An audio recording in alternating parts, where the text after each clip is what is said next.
한국 문학의 돌연변이, 한국 문학사의 이단화, 근대 문학의 마침표이자 현대 문학의 시작점, 한국 시사 최고의 아방가르드 시인, 한국 최고의 모더니스트, 한국의 보들레르, 이상을 수식하는 말들을 살펴보면 이상이 정말 대단하긴 대단한 모양입니다. 친구였던 시인 김기림은 그의 죽음이 한국 문학을 50년 후퇴시켰다고까지 이야기했는데요. 이쯤 되면 정말 궁금하지 않나요? 얼마나 천재였는지 말이에요. 그의 작품들은 100년이 지났지만 여전히 이해가 잘 되지 않습니다. 너무 앞서갔던 것일까요? 서양 철학자 니체도 자신이 너무 일찍 왔다며 자신의 책이 당대에 읽히지 않는 것을 보며 한탄했었는데요. 이상도 그랬을까요? 저는 글에는 두 가지 종류가 있다고 생각하는데, 하나는 친절하게 독자를 배려하는 글입니다. 일반적으로는 그런 글이 잘 읽히고 좋은 글이라고 평가를 받습니다. 그래서 어떤 글쓰기 강의에서든 독자를 고려해 글을 써야 한다고 말합니다. 그러나 다른 종류의 글도 있습니다. 기분 나쁠 정도로 불친절한 글, 독자에게 너 날 이해할 수 있겠어? 하며 따라올 테면 따라와봐 하는 글이 있습니다. 많은 글들이 독자들의 선택을 받기 위해 안간힘을 쓰는 것과는 다르게 이런 글들은 오만하게도 독자를 자기가 선택합니다. 오직 간택받은 사람만이 이해할 수 있는 글, 이상은 그런 글을 쓰는 작가였습니다. 그러니 우리처럼 선택받지 못한 평범한 사람들은 감히 이해조차 할 수 없는 것이죠. 아무튼 이상은 정말 이해하기 어려운 사람입니다. 오늘 이상의 두 번째 사랑, 권순옥과의 사랑 이야기를 통해 조금이라도 이상을 이해해볼 수 있었으면 좋겠습니다. 이상처럼 똑똑한 척, 잘난 척하는 지식인 남자들이 가장 매력없어 하는 여자는 바로 자기와 닮은 꼴일 겁니다. 이상은 그런 신여성들을 눈 가리고 아웅의 천재, 성녀, 한계 요물이라며 가혹하리만큼 공개적으로 매도했는데요. 흥미롭게도 신여성이었던 권순옥에 대해서만큼은 칭찬 일색이었습니다. 그녀는 고리키 전집을 모두 독파할 만큼 문학의 조예가 깊었고 언변에도 막힘이 없어 당시 내노라 하는 작가들과도 스스럼없이 잘 어울렸습니다. 이상이 권순옥을 처음 만났던 것은 다방 제비문을 닫고 인사동의 쓰루라는 다방을 개업했을 때였습니다. 이상은 금홍을 대신해 다방을 운영해줄 여급이 필요했습니다. 그래서 당시 엔젤이라는 다방에서 자신과 말이 잘 통해 눈여겨봤던 여성을 스카우트했는데 그녀가 바로 권순옥이었습니다. 이상은 권순옥이 금홍에게 부족한 지적인 면을 채워주고 어쩌면 자신의 날개가 되어줄지도 모른다고 생각하게 됩니다. 권순옥은 이상에게 즉흥적이고 무계획적인 삶의 태도와 천재적인 면모가 비슷해 데이비드 허버트 로렌스의 모조품이라는 별명을 붙여주는데 이상은 진심으로 감격해 친구들에게 자랑했다고 합니다. 그러면서 권순옥의 교양을 칭찬하며 추켜 세웠는데요. 나중엔 너무 칭찬을 해서 친구 정인택에게 빼앗기게 생겼다며 후회할 정도로 그녀를 좋아했습니다. 권순옥도 비범한 이상에게 호감을 느꼈지만 금홍에 대한 마음을 완전히 떨쳐버리지 못하고 갈팡질팡하는 모습에 실망하게 됩니다.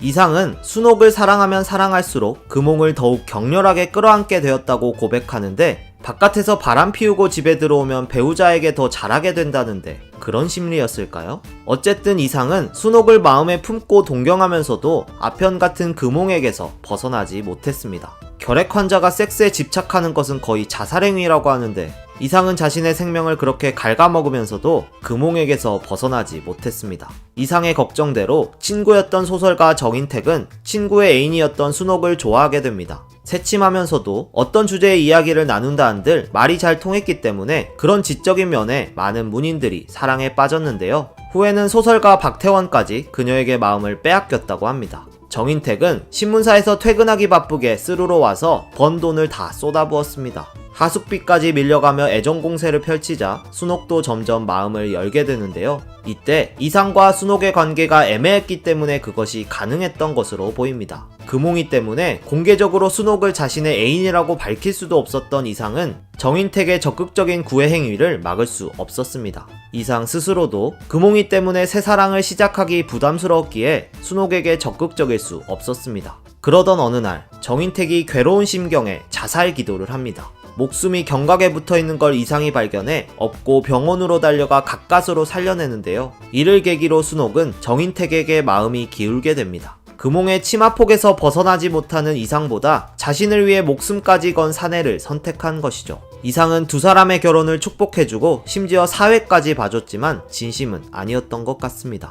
정인택이 사경을 헤맬 때 친구들과 술을 마시고 아무짝에도 쓸데없는 놈이니 차라리 죽는 게 낫다고 술주정을 했다는 걸 보면요. 그렇게 순옥도, 금홍도 떠나가자 이상은 또 골방에서 몇 날 며칠을 술 마시고 잠만 잤습니다.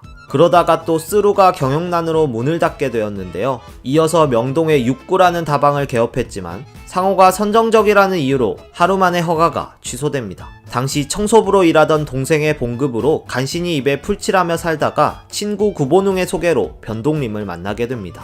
그렇게 세 번째 사랑이 시작되는데요. 이것은 다음 영상에서 다루겠습니다. 추가로 이상이 죽은 뒤에 권순옥의 이야기를 좀 더 해보겠습니다. 6.25 전쟁 직후 남편 정인택과 함께 두 딸을 데리고 월북했는데요. 안타깝게도 얼마 후 정인택이 병으로 죽게 됩니다. 북에서 홀로 두 딸을 키우다가 극적으로 박태원을 만나는데요. 객지에서 아는 사람을 만나 반가웠던 것인지 동병상련인지는 모르겠지만 어쨌든 박태원과 재혼하게 됩니다. 박태원은 이상이 동경으로 떠나기 전날 밤 술을 함께 마실 정도로 친한 친구였는데요. 그럼 권순옥은 이상의 가장 친한 친구였던 정인택, 박태원 둘 모두와 결혼한 셈이 되겠네요. 아무튼 권순옥은 박태원이 말년에 뇌출혈로 전신마비가 오고 백내장으로 실명해 글을 쓸 수 없게 되자 글을 대신에 원고를 작성해 주었습니다. 그렇게 탄생한 것이 계명산천은 밝아오느냐 갑오농민전쟁입니다. 여기까지가 비록 문인은 아니었지만 1930년대 모더니즘의 주역이었던 세 남자 이상, 정인택, 박태원과 아주 묘한 인연으로 얽혀 기꺼이 그들의 뮤즈가 되어준 여인 권순옥에 대한 이야기였습니다. 일제강점기 당시 문인들의 사랑 이야기가 어찌 보면 사치스러워 보일지도 모르겠습니다. 한쪽에서는 많은 이들이 절대빈곤에 시달리고 있었고 또 어떤 사람들은 목숨을 걸고 독립운동을 했던 시기니까요. 그렇지만 1930년대 경성은 황홀하고 멋진 도시이기도 했습니다. 일본을 통해 들어온 자본주의로 인해 지금과 같이 무분별한 소비와 향락적인 유흥문화가 만연했으니까요.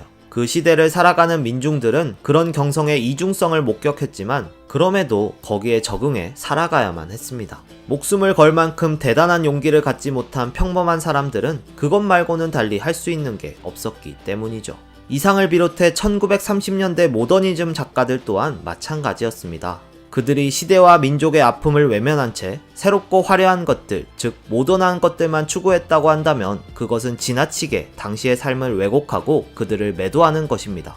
어둡고 우울한 시기이긴 했지만 그럼에도 당시 사람들은 일상적 삶을 영위해 나가야만 했습니다. 시대적 상황에 과몰입해 평범했던 그들의 삶을 시대와 민족이라는 잣대로 거칠게 재단하지 않았으면 합니다.